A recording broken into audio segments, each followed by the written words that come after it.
You are live on 98.9 Northwest FM. This is the Tuesday Review. I'm Nathan, as always, joined by Callum. How you going, Callum? What's made you happy in the last week? Oh my god.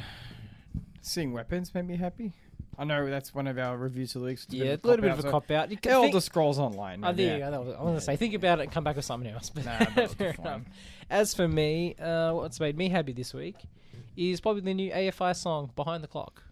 Yes. I wasn't expecting it. For a band like AFI, you never know what quite to expect. But Goth rock. yeah, I'm all for kind it. of leaning into very much a baritone voice that Davey doesn't throw out there very often. No. Normally he's in the higher registers, and I really dug that kind of, as you said, goth rock, real bassy kind of booming voice. Yeah, so that made me happy this week. Alum's in the building somewhere. We'll hear for what makes him happy this week later as well when he comes in. As speak of the devil, and he shall appear. I'm just loading. How you doing, Alum? What's made you happy in the last week? Let me see. Getting paid. Yeah. Doing a bit of extra overtime going instead for work, so getting a bit extra cash. Nice. Of course, the taxman's like, pay me first. But, the extra cash comes in handy for you, boy. It does. James obviously is not here this week. He's doing the Melbourne International Film Festival, and we'll have lots of coverage on that in the next few weeks. So he's happy by default at the moment. He's got time off work, so we'll throw that It's in the there dream. for him. It's the dream. So we have a little bit to talk about this week. As always, we'll open the show with please like and subscribe on the YouTube and all the other socials. We'd like to hit 100 subscribers by the end of the year on our YouTube or followers. Please, We're coming for you, Mr. Beast. that's it. Ring that bell. Let's go. Let's make it happen. So we'll at Mr. Beast. Fight us. We're going to start the beef with T-Series and then PewDiePie and try and do the whole progression, I think. Anyway, so our feature reviews tonight's weapons, but first we'll start with some coverage from the Melbourne International Film Festival, I think. So Did you do your homework, Alan? What homework? Remember those MIFF movies we asked you to watch? I was told to watch a movie at the cinema and I did that.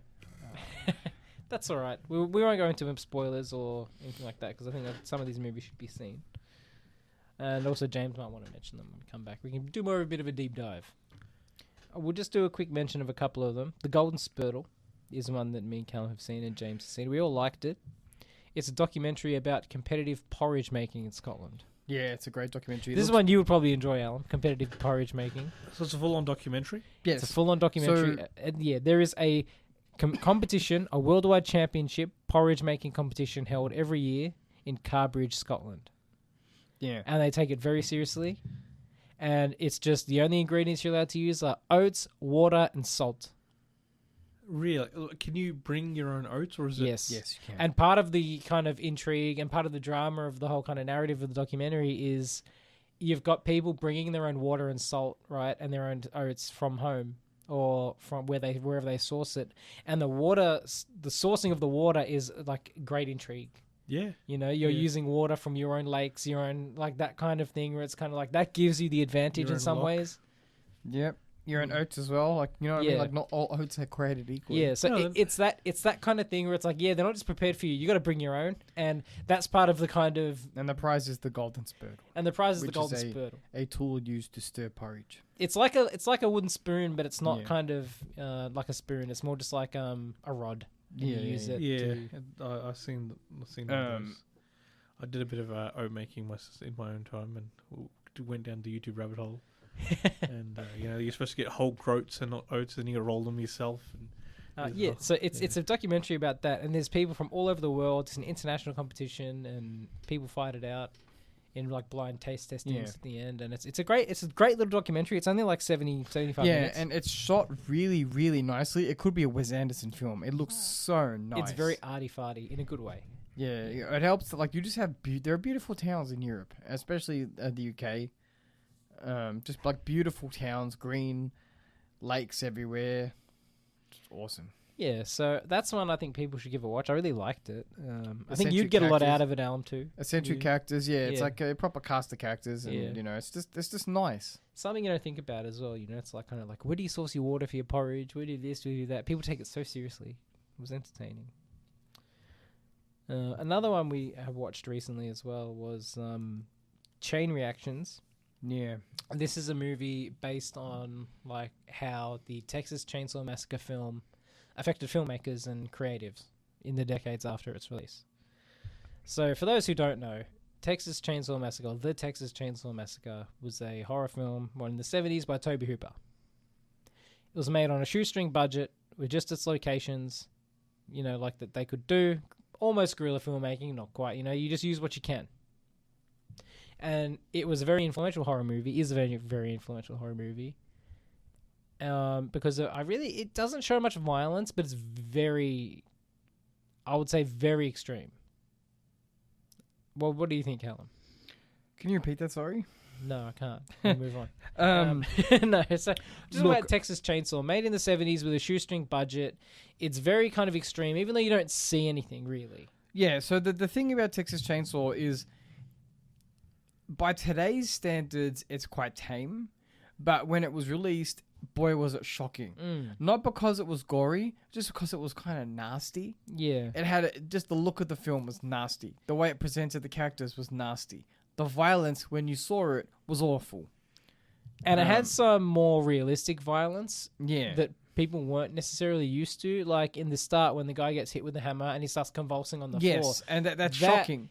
That's shocking, right? Even though you don't see any blood. Even if we saw that today, it's still shocking. Yeah, it's the physicality of it that was kind of like it shocked people. Because it's more genuine. It's more genuine. Like you hit a guy on the head and he starts convulsing and shaking and you're like, that is kind of confronting, right? Mm-hmm. Normally when you see a guy in a horror movie and he gets hit on the head, he just falls over, that's it. But like, it was kind of visceral. Yeah. And this is a movie that Chain Reactions examines kind of the effect it had on filmmakers. Yeah, and the legacy of the film. Yeah. And I liked about half of this movie, the documentary, Chain Reactions. I did like the other half. There's a lot of... there was the same thing that happened with that movie about The Shining, right? Oh, yeah. And it's the same... I have the same problems with that, the documentary behind about The Shining and all the conspiracies with that. I have the same problems. Like, you can't take a classic film and then get new creatives or artists or filmmakers, whatever the case is, and then they tell you their opinions on it like they're experts, when the creator of that project, the original, in this case Stanley Kubrick or Tobe Hooper, they're not here to defend themselves or their positions. Yeah, and they're also not here to elaborate on the things that they've done. Yeah, like we can say all the conspiracy theories, or we can say the curtains are blue because he was profoundly depressed, all we like. He's not here to say that's true or false, and yet people on these documentaries, they go in like they have authority. Look, I think so the reason I did not like this film, and I will state that definitively, I didn't like Chain Reactions, was because it lacks a core thesis. It's a documentarian who's had access to some famous people, and he's asked for their opinions. That's all this film is. This film doesn't have a point of view on its own. It's essentially just a YouTube video that you're going to be paying to go and see at the cinema, just so you can see Stephen King say, "Oh yeah, I like it."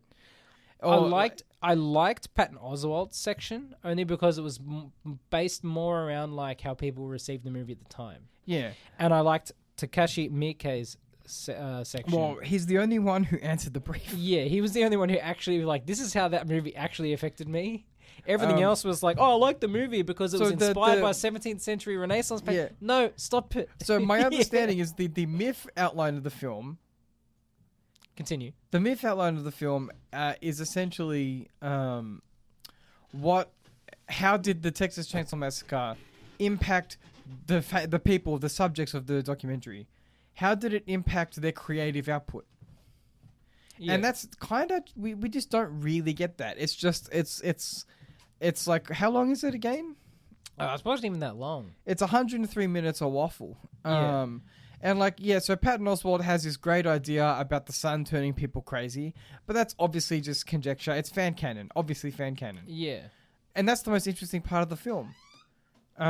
So the problem I have is, like you were saying, they just make these big claims. They're far-fetching claims about how he was influenced by the works of Van Gogh or whatever. I'm like, look, I understand Tobe Hooper was a smart man, but if he's a 20-year-old making a gnarly movie on a shoestring budget, I don't think Van Gogh was at the forefront of his mind. I think this is you projecting your desires of what Tobe Hooper wants onto Tobe Hooper and the film. 100%. That's my complaints with it too. It's entirely projection. Yeah. some ghosts in the studio today, but that's fine. Takeshi Miike, I hope I'm not butchering that name, is the Miike, only yeah. one who actually says, here is what Texas Chainsaw Massacre did, here's how that directly impacted my work and the way I design my movies. Yeah. Right, everyone else is just kind of like, oh yeah, here's a fascinating fact about Toby Hooper. Yeah, I think people just wanted to talk about again. That's not what the movie's about.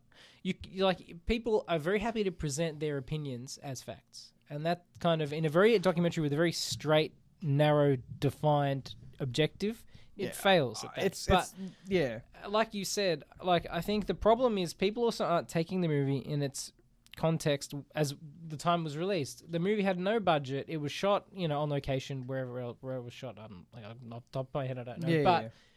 Again, the only interesting thing was that that kind of idea that the sun's making people crazy because they use that kind of in the beginning of the film as a little narrative piece, right? They're saying, in sunspots, blah blah blah blah. That's cool. That's interesting.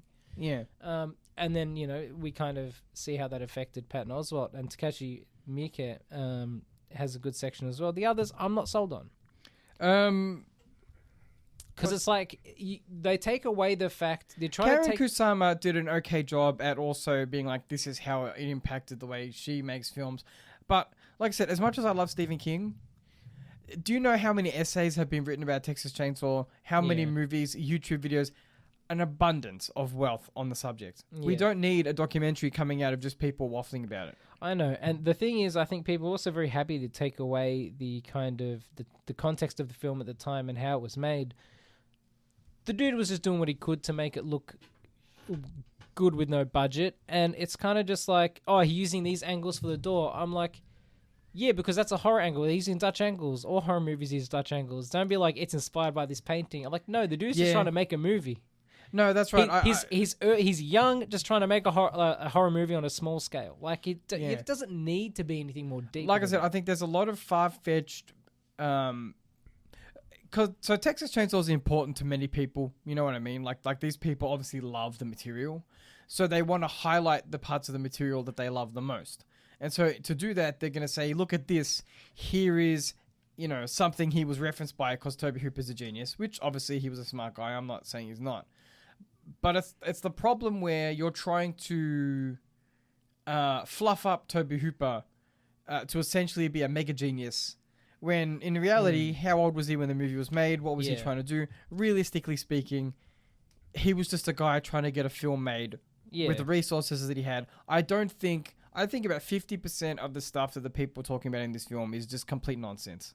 I agree. He's getting the Kubrick treatment. I know that sounds harsh, but if you're going to make a documentary, your documentary has to be thought out. It has to have a thesis. It has to have some kind of structure in place. It has to have a message.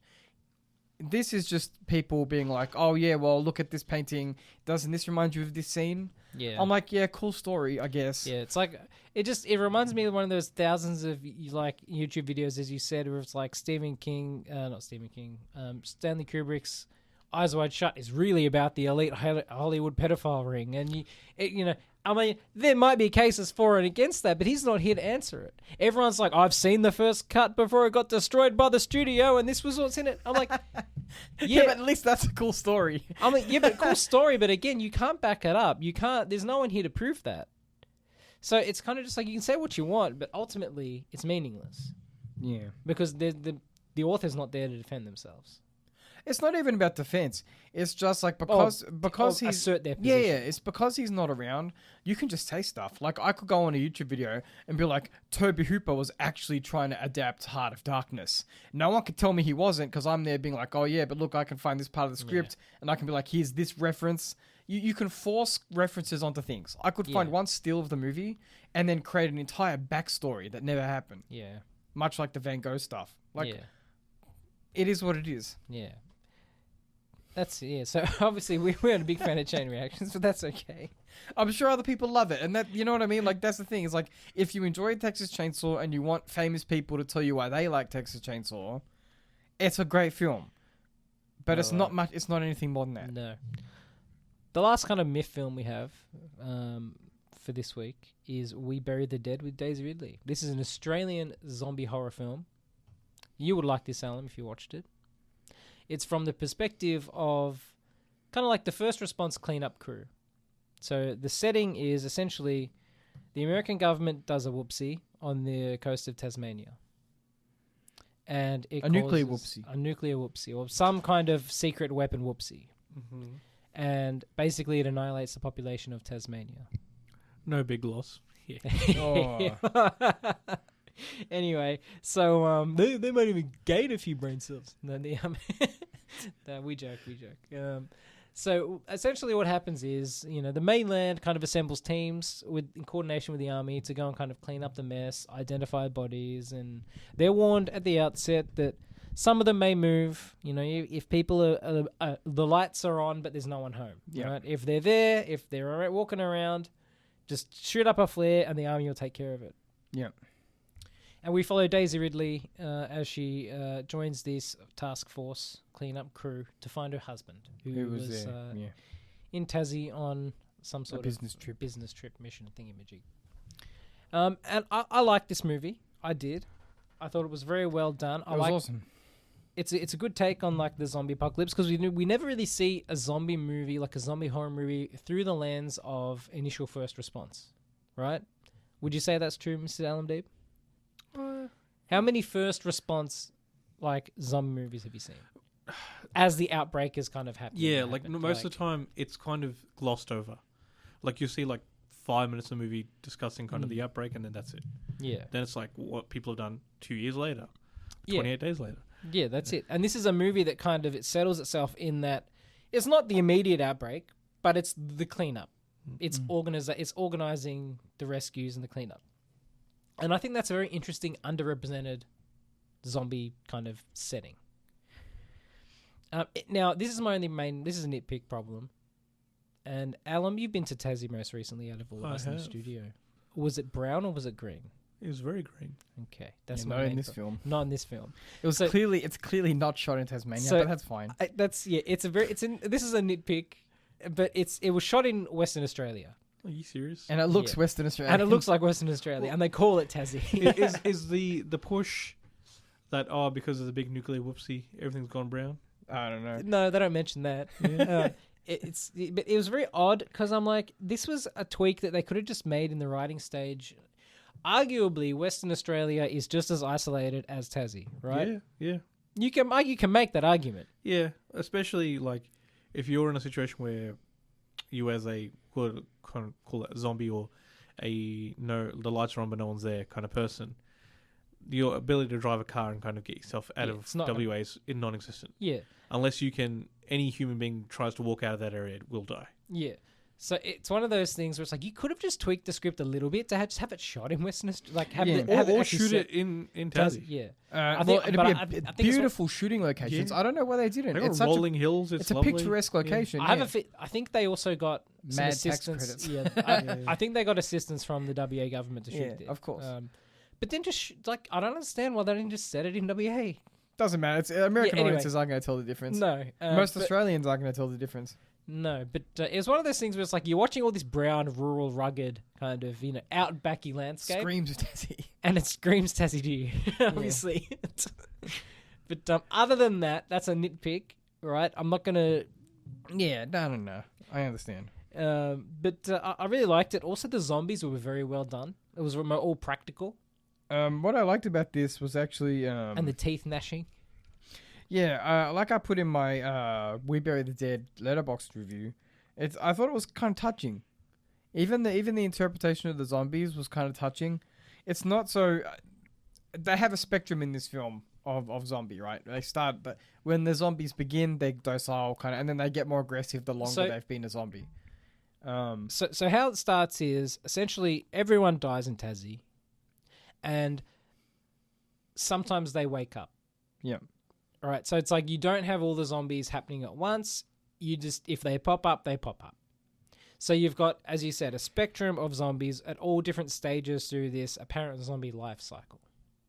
When they start out as zombies, they're docile. They're kind of, they have some motor function that or some maybe a memory or some kind of remnant of personality. Mm. And then as they progress, as they stay zombies, they get more aggressive. Yeah, and they're called the Returned, isn't that right? Is it? I don't know. Yeah. Anyway. I'm not even sure if they mention it.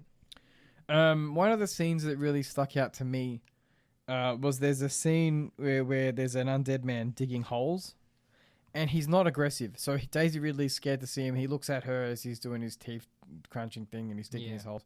And then he ignores her and he wasn't digging holes. He was digging graves. Yeah, well, I was going to get there. Yeah.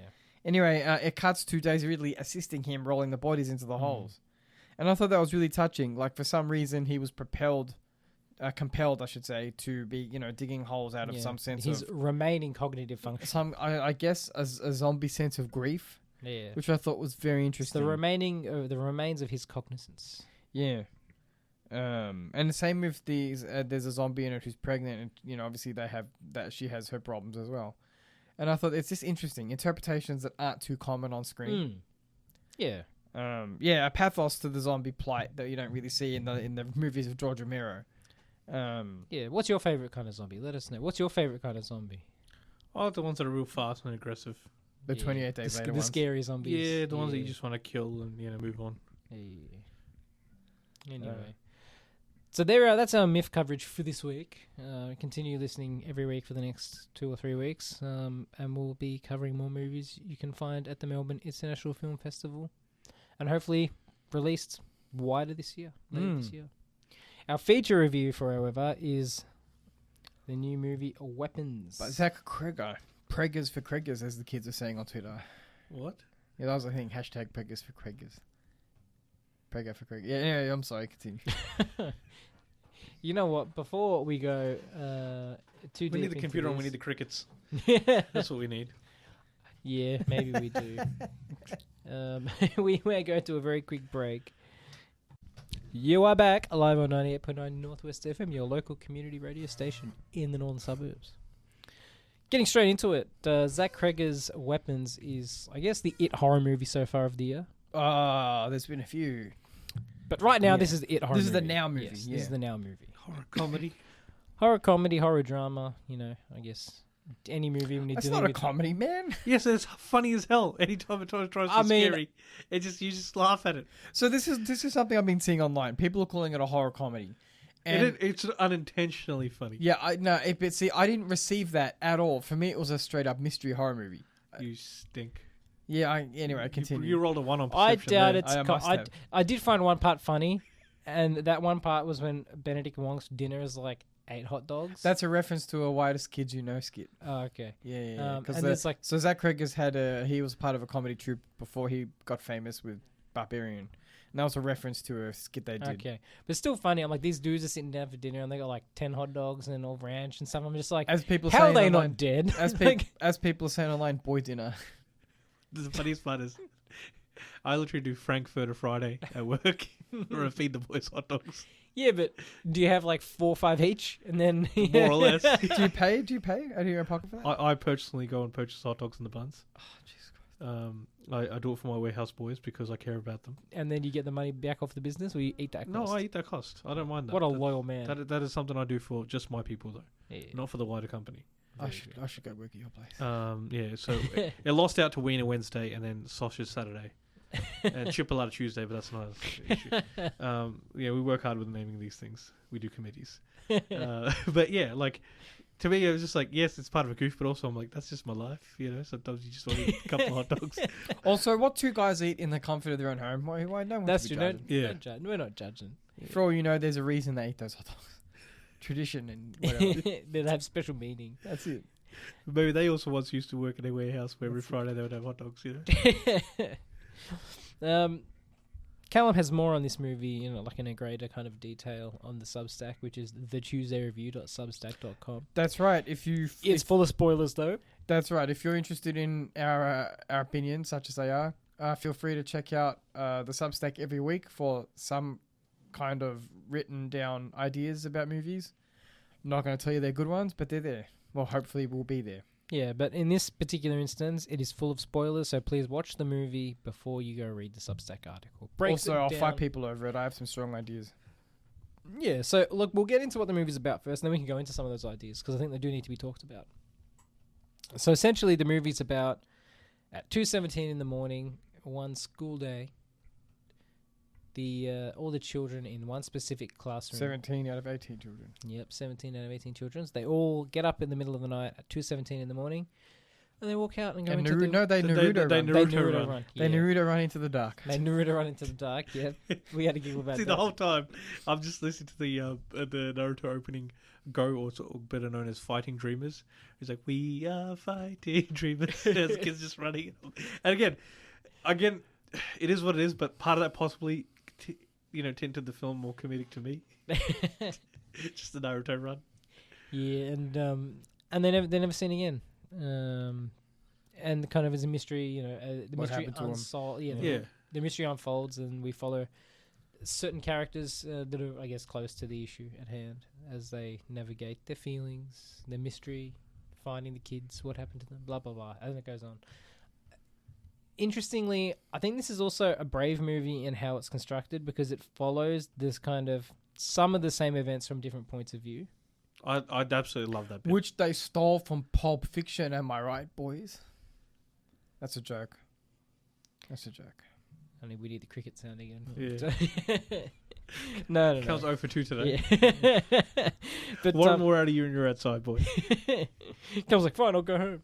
But, so again, they were like we follow Justine, who's like the teacher. We follow Archer. I should say Justine, played by Julia Gardner.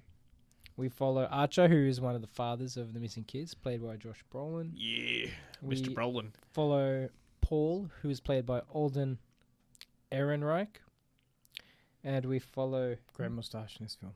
James, who is played by Austin Abrams. And we follow Marcus, who is played by Benedict Wong.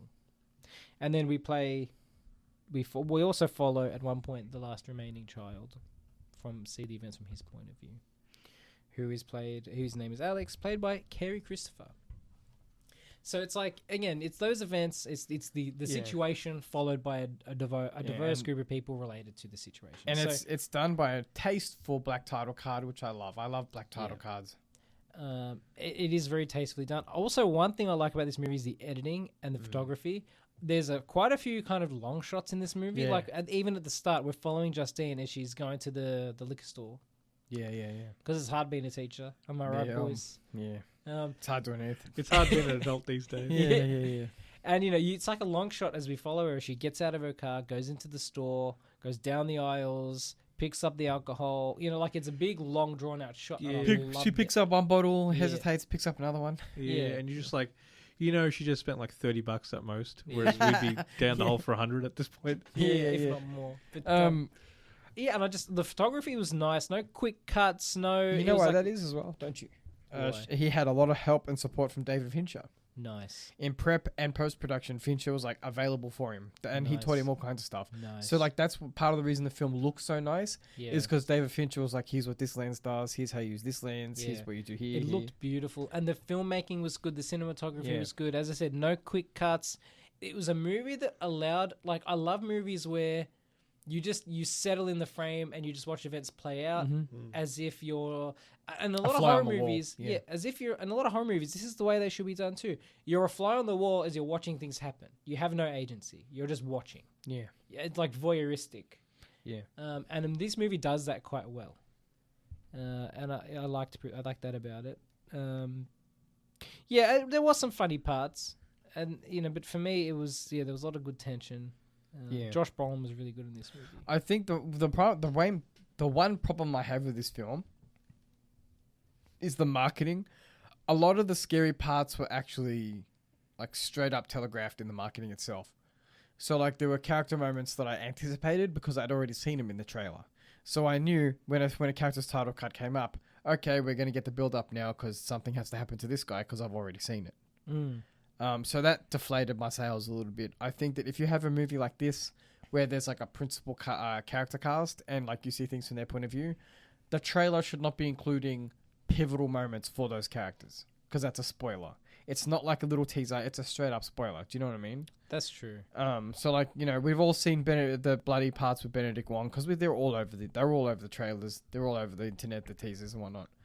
So I think, but that's not a weapons problem specifically. That's a problem with a lot of movies now. Is they go so hard on spoilers straight from the get go. That's also we had this conversation a lot on the show, but that's also a problem with people not wanting to go to the cinemas, and so you basically have to telegraph and you have to show people what they're going to see when they come because they don't like surprises. Even that's the same with Marvel movies. We complained about this when we did our Superman review. A lot of comic book movies, they're pretty much all the same, right? Yeah. They all end the same. They all have the same CG-filled climactic battle. They all have the same overall beats. So audiences feel safe. It's like they're making audiences children, right? Yeah. You have to know exactly what's going to happen in which order in your movie. Otherwise, you're not going to go. Mm-hmm. And this is why Weapons does so well for us in the studio, because it's different. And it's also just one really dark, disturbing Campbell soup ad. Yeah. We had to Google that. 2 hours of Campbell soup propaganda. Yeah. Superganda. Yeah. Now, we'll get into, I guess, the meaning. Also, we should also mention this is the movie that Jordan Peele allegedly sacked his management. No, that happened. It did happen. So when I wrote my Substack article, I wanted to source all the claims, like actually source all the claims that I was going to make. And I opened the essay, I should say, talking about how this film was famous before its trailer had even come out, because the script was a source of gossip in Hollywood, because it was that good. And according to Deadline, Jordan Peele was represented by a certain group before the auction to produce the screenplay, which Cregger sold the screenplay for $38 million, almost unheard of money for a screenplay. Jeez. That's how good the screenplay was considered to be. And then he is no longer represented by those people. So, yes, read between the lines. Yeah. So, look, again, Jordan Peele was desperate to produce this movie and he lost it out, and then he's changed management, apparently. So, it's interesting to think about. I'd like to be on the fly on the wall when he lost. But that's a different issue. But, it's a movie that deals with kind of, I guess the grief and the heartache about losing your children, not knowing what happened to them. Yeah. Like, when someone goes missing. Yeah. And you have no answers, you don't have closure. It's those kinds of heavy, I guess. What do you do? Trigger warning for those kinds of issues for this movie too. There's some of those. I'm kind of surprised that hasn't been more talk of trigger warnings for this film. Because, like, from my perspective, and we're not going to go too deep into this here, because if you want a deeper dive into it, you can check out the Substack. It's essentially deals with, like, school shooting aftermath. Not literally, because Zach Cregger denies it, but it's about children who disappear, and it's around a school. It's like and some of the numerology lines up with correct. So the core conceit of the film is that these people disappear, and then various people grapple with ramifications. One of those people is Zach. Josh Brolin. Josh Brolin's character. Archer. And he has to Graf, and he has to deal with losing his son. And the way he does that is he tries to take matters into his own hands. But if you watch the beginning of the film, they're at like some school committee meeting or communal gathering, and he's like, when are we going to find out what happened to our kids? And that's reminiscent of the type of gatherings they have after a tragedy at a school, where the principal gets up and they have to talk, and then everyone gets their voice heard. And to me, it just screams of that subtext, because it's such an American thing. It's an American tragedy. Yeah, it doesn't really happen. I'm sure it happens elsewhere, but it's America's infamous for it at this point. There's even a term for it, which is the Columbine effect, which is post-Columbine school shootings happen like crazy. And I just think, like I said, people can deny it all they want, but for me, it's as simple as two things. 217 is the amount of votes that the House passed an assault weapons ban reform bill, but it got shot down in the Senate. And Josh Brolin's character has a dream of a literal floating assault rifle over someone's house with that number on it. So people can say what Zach Cregger can deny it all he wants, because obviously, so he claims that the source material came from a personal event he had when he lost a loved one, which is sad. But if I was in his position and I wanted people to buy tickets to see my movie, I too would deny something that 50% of the American population is going to call me a woke snowflake over. Yeah. So, I don't blame him for deny. You know what I mean? Yeah. But come on, man. Like, it's in the film. You put it in the film. Again, tragedies, like school tragedies in America, are so linked to violence that it's also hard to avoid comparison. Yeah, and especially And it's like, you- there's like one survivor. There's one survivor, and it's about Survivor's Guild and all that kind of stuff. I'm like, the comparison's going to be made, and you just have to eat it because you said it in the school. Yeah, you can deny it all you want, Yeah. but it is what it is. And then, like, again, if you didn't have some of those other things connecting this issue to school shootings, you could maybe be like, yeah, okay, fair enough. It's just happenstance.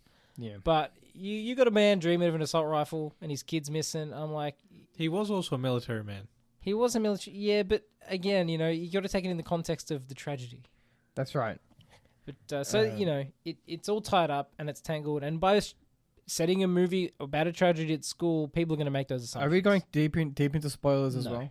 no. Okay, we're not. Okay, We'll fair keep enough. it spoiler free because it's a new movie. People should see it, Um, unless we go to a hard cut to spoiler warning.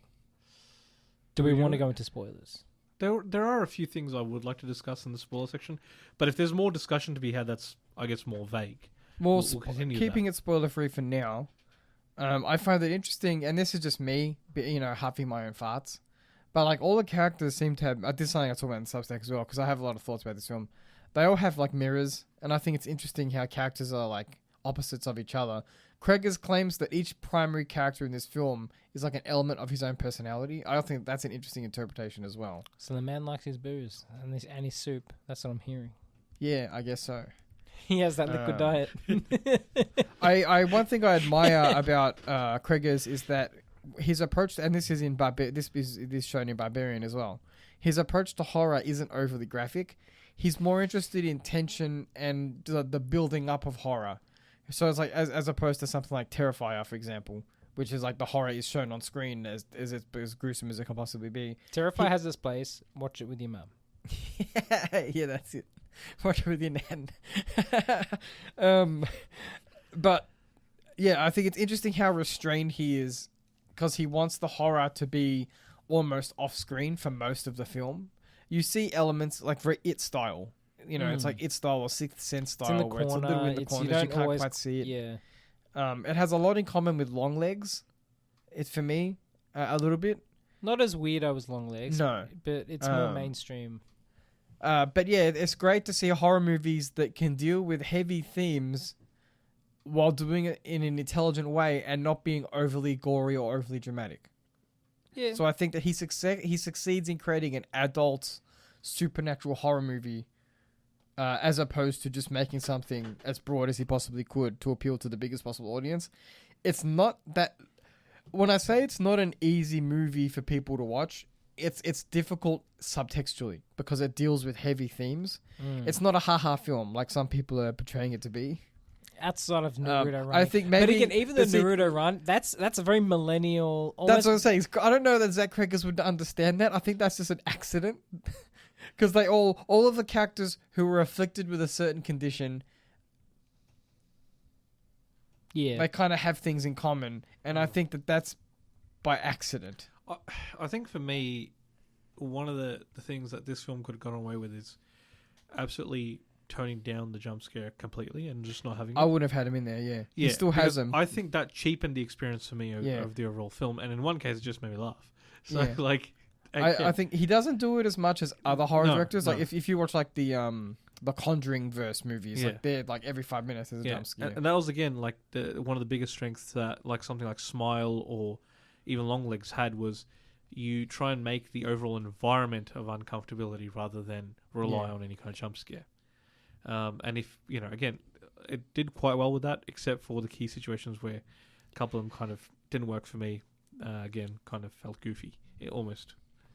And maybe we'll discuss that further in kind of the spoiler territory. All right, have we already got to spoilers? This is a spoiler warning for weapons. Please watch the movie if you care about the movie before continuing on.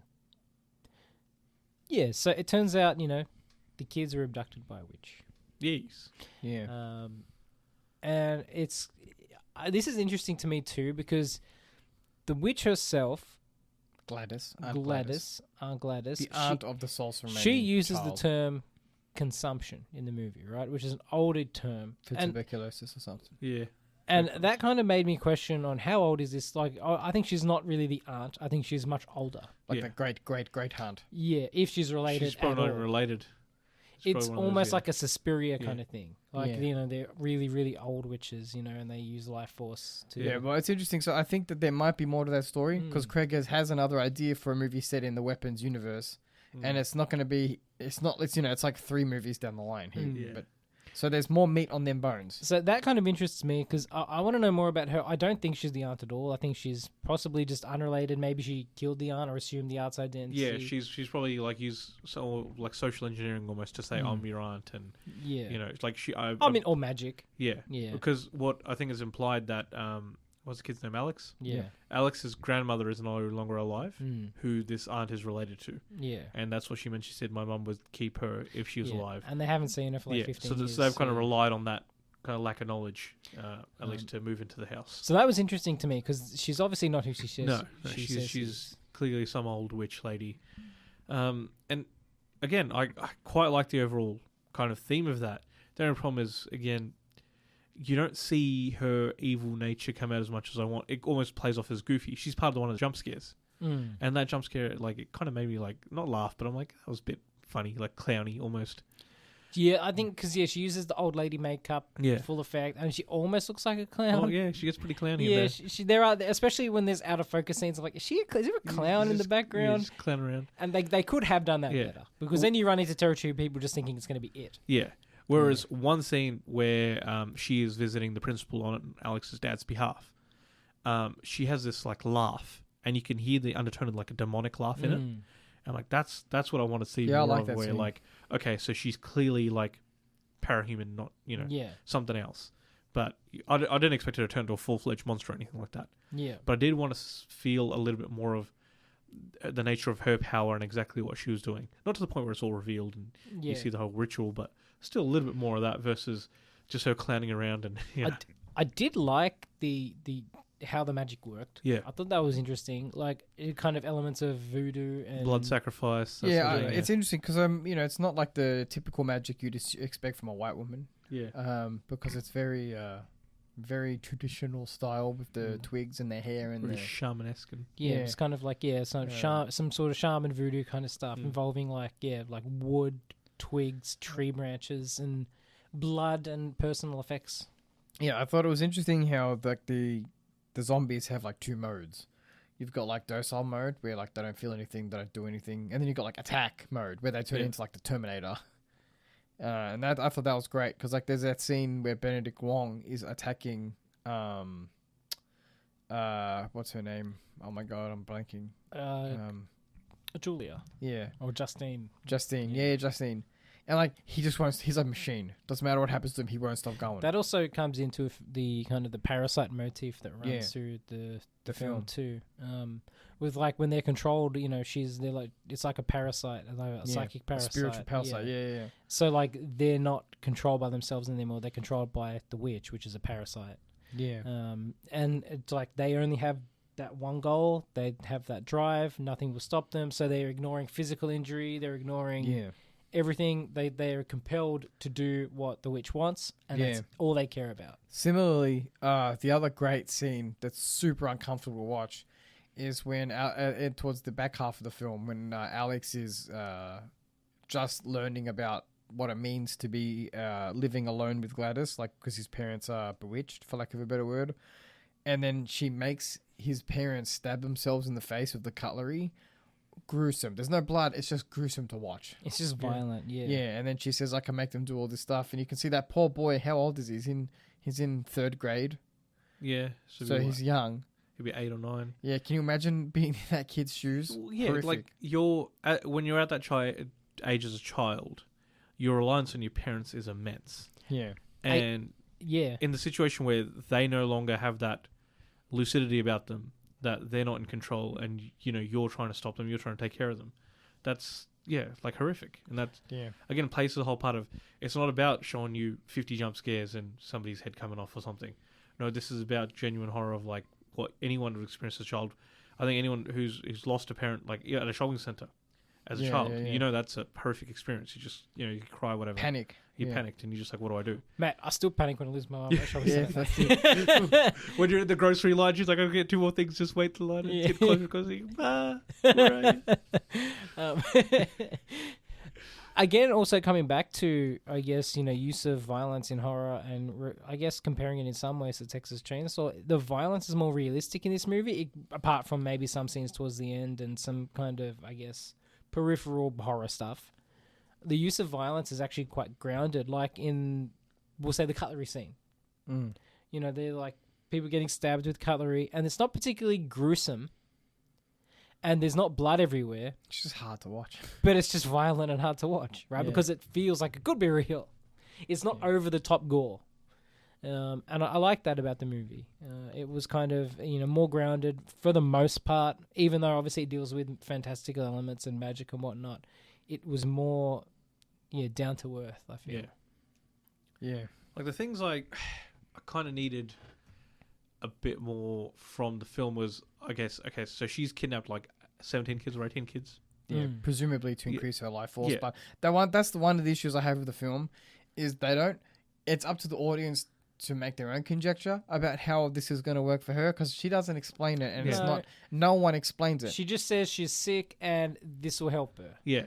Like I would have liked it for the idea if one of the kids just straight up died, and then she's a little bit younger or something. Yeah, Or they don't have to die, they just get skinnier and they lose life force. Because that's what it kind of seems like, at least from my perspective, is everyone she's kind of linked to shares a bit of life force with her, and as a result, they diminish over time. It would have been cool to, obviously that takes away some of the mystery, but it would have been cool to see her get stronger and younger and more vibrant. Yeah. It takes away some of the mystery, but it also strengthens the world building. Yeah. This film has a surprising lack of world building when you actually think about it. That's why the movie on my Letterboxd got 4 stars. It didn't get 5. It was because it's a great film, but it lacks so much in the actual exploration of the mystery itself.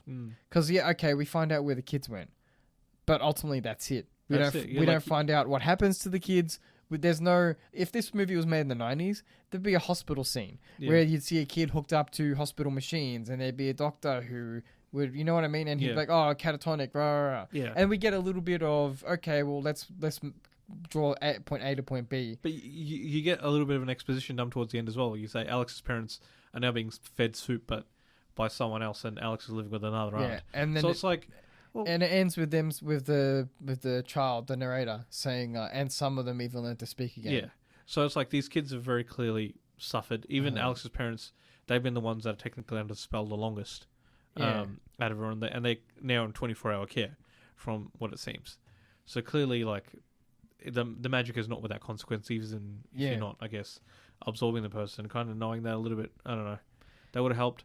The other issue I kind of took not a lot of offense to, but that probably diminished the film for me, was the exposition dump at the start, which was really unnecessary, because you could easily show that scene of all the kids waking up at 2:17, or like a couple of different kids waking up, the clock at 2:17, then walking out and then disappearing. But instead they just call and dump that exposition on you. And I'm like, you're being... I was a bit worried when the movie started, because it was on a black screen. Yeah, it was a black screen. I'm like, is the video not working? I think the exposition, I agree with you, but I think the exposition could have worked if it was more consistent through the film. So, like, I know a lot of people hate hate exposition, but I think that it would add to the storybook feel of the film. Yeah. If you had, like, at the start of each chapter, you had the narrator saying, this character was doing this and, blah, blah, blah, blah, blah. It could add an element to it. I think that, but ultimately, I agree with you. I would do in this shape. I would do away with it. Yeah. Again, and like Nathan said, I'd absolutely love Josh Brolin as Archer. Was it Archer? Yeah. Archer Graff. Yeah. He's like, again, this is partly also just Josh Brolin's acting ability, but you can tell he's an ex-military man. You don't have to see the dog tags that she finally rips off him at the end. You just know that this man's served a bit. Yeah. And he ain't taking no bullshit. He obviously didn't do the old "I served my country," but the way he conducts himself in his work and that sort of stuff, the way he sticks up for Justine even when she's being attacked, even though they don't even though they don't get along, he still does. Yeah, he wants answers from her, but he's like, he would have killed you, and so he had to still at least save her from getting attacked by Benedict Wong, Marcus, the principal. Again, still looked a bit goofy when he was on the run, but it's explained well, at least, where you've been compulsed or you have like you're under compulsion to kind of do that. singular focus. Yeah, singular focus. So if you have to run across town and your body isn't physically fit for it, but it'll still force you there, I'd be looking like that too, probably worse. The other scenes which have to do with the compulsion, which are awesome, are the scenes where you see it's like when they're sitting in cars and you see the characters come out of their houses and they're moving like, do you remember the Vincent D'Onofrio's character from Men in Black? Yeah, the cockroach man. Water. Yeah. And they walk with that weird stiffness. When she comes to get like the lock of hair, yeah, and even the policeman character, I can't remember his name, but he does that slow Paul Morgan. Yeah, he does that slow hand motion gesturing to come in. Yeah. It looks awesome. It's so scary. Yeah, that was good. Yeah. Especially with the lady with the hair clippings, the mother. I think it's Alex. She gets in the car and you're she awkwardly walks like an alien down into the car, and you're like, ugh. Yeah, remember when Vincent D'Onofrio asked her for coffee, and she's like, "Do you want sugar in the coffee?" And he's like, "Yeah." And he's like, "More sugar, more sugar." I thought it was just sugar water. Sugar water. Anyway, but yeah, so like, there's some great ideas. And like the problem is like when you get to the final climax where they're in the house. And you see everyone in there, they're just kind of standing around. It's just not enough world building. Yeah. For at least for me. I know if James was here, he might disagree. But I'm like, when you see the children down in the basement, like, that's where you have to show them looking gaunter than they might normally be. That's where you have to show some kind of physical effect on the body. Yeah. Because at least you don't have to say it. But if you see maybe like, I don't know, some kind of like skin markings, some emaciation, some kind of disease showing on the body. You can do plenty of that with makeup. You don't have to like, start the kids. Like, even just like if they all have blood noses. Yeah, like blood noses, like they're just kind of more wrinkled up, a little more, ashy and sunken-eyed, like a little raccoon-eyed or something. I also, this is just me being me, I also would like to see more witchcraft. Yeah. Like I want to see like if there was like another witch she was talking to, like, and you don't see him. You know what I mean? Like that kind of thing. Like, is it a coven? Is she the only practitioner of this in the world? We don't know. Or even like, like some kind of link to another story where she's gone and done this in another town. Yeah. Or something like that. That kind of investigation. Yeah. That you get in Smile. How do you feel about the actual end of The Witch? I love the actual scene of like, the full run to it. Running through people's windows, and I quite like that. I don't think it matched the film. I just had a good time. I wasn't a fan of the kids being used as the weapon. The weapon, yeah. Because I think that's the abuse of the children is what got them into the catatonic state to begin with, and I think that manipulating that catatonic state is not the way to go. Yeah. I think it would be better for Alex to have turned the witchcraft on her and killed her. Yeah, I would have liked that in some other way, or got her to kill herself. Yeah, if that makes sense, like run in front of a car. Yeah. And then they can just be like, old woman kills herself. Props to, I don't know whether they had the child actors do that or if they had like special small people, kind of small people, little people. No, what are you laughing at, Cal? No, I'm being serious, right? Some of those stunts they probably wouldn't let the kids like you can't let a kid run through a window. Why not? They're getting paid. All right. I'm only joking. That's your third strike. You're lucky we're at the end of the program. But respect to whatever kind of stuntmen or women they used for those scenes. That was some good stuff. Yeah. And like it did look like those kids were jumping through glass. Like respect. That was good filmmaking. Again, like did it kind of match the film exactly? Probably not. No. Like yes, there was the aspect of once they're compulsed, they have to do it. But I'm like, it almost got like comedy action-esque. I think it's one of those things where we've had some banger horror movies in 2025, but the ending always has to have a little bit of a weird haha moment. Yeah. That's true. Like when they rip her, like 28 Days Later had the Jimmy Savile moment. Like even Sinners had the multiple endings, and then it ended with Buddy Guy, and it was kind of weird. Yeah, but they put the hand in the witch's like upper mouth and kind of ripped that off, and I'm like, and it didn't look great either. Yeah, it was like CG. It didn't look great. Great. Goofy. And maybe because I've seen too much shit on the internet, it is what it is. Al's like, that was not how we're looking in real life. That's not how the cartel does it. The kids wouldn't have that kind of you see, there's that scene in Chain Reactions where you see the Endeavour being like de-skinned and it's awful. That was gross. Yeah. So, but anyway. I still enjoyed the film. I think the ending is not great. Yeah. There's so many more, there's so much more interesting ways you could have entered the film. But endings are hard, and we are at the end of the show. So we better end it okay, well. finish your thought, Callum, but we're at the that's end of it. the show. Ending, yeah. Okay. No. That's all we got for tonight, everyone. Please like and share the Tuesday Review, the Facebook page, the Instagram page, the Blue Sky page, and the Substack. So we're at Tuesday Review AU on the socials. The Substack is the tuesdayreview.substack.com. Keep an eye on it. We're going to be putting out more content every week. If you want to find out more about weapons, have a look at the post there. Yeah, tell Callum why he's wrong. That's it. Tell us why we're wrong. Tell me, I don't care. Tell me, like, you read the thing, like, fight me over it. I'm sorry, Craigers, you're wrong. We're also on the YouTube. Cregger. There's one Cregger. Sorry. There might be more than one Cregger. Craigers are wrong. The Craigers. All of the Craigers are wrong. Craigers. We're on YouTube at Tuesday Review AU. Please follow us on YouTube. Give us 5 stars wherever you listen. It really helps boost our visibility. If you see James at MIFF, punch him in the face. No, don't do that. It's a joke. Tell him what's up. Tell him you're a fan. Take a photo. We'll put it on the socials. I'll give you $50 if you punch him. We'll be back next week with more lovely listening. Adios, cousins.